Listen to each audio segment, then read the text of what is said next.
what I would say as you were going on there was it started like it sounded like a startup pitch to me, which is a good thing.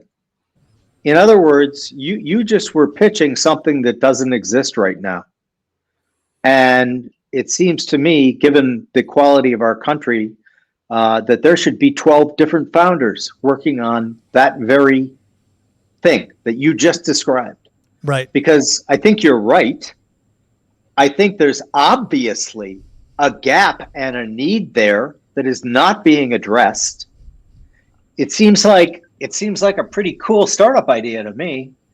And so I think that's where you're going to find a lot of this new thinking from. Because, you know, people get set in their ways, they get in thinking ruts. They become dogmatic, and I view dogmatism as the same as brain death. If you're not thinking about something, you're not giving it any attention, and therefore you turn into a confirmation bias machine. And actually, when you look at how our brains work, you can prove that that is true. We have a thing called the reticular activating system, and what it does is it dampens things that are either repetitive or things you don't want to see. That's the part that they never really tell you about. So the reticular activating system dampens all of the information. If you've decided you are right on whatever, right? I am right and I am certain XYZ.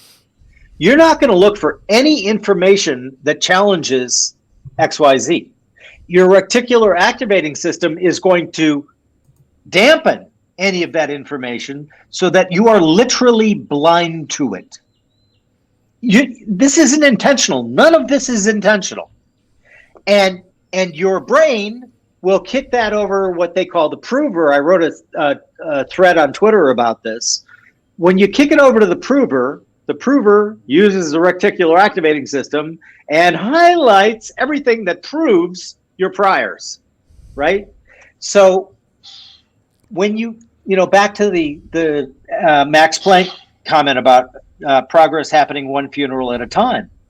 When you look at not just science, and obviously if we're looking at science, we're looking at, or should be looking at, the most disciplined methodology for testing hypotheses, right? Mm-hmm.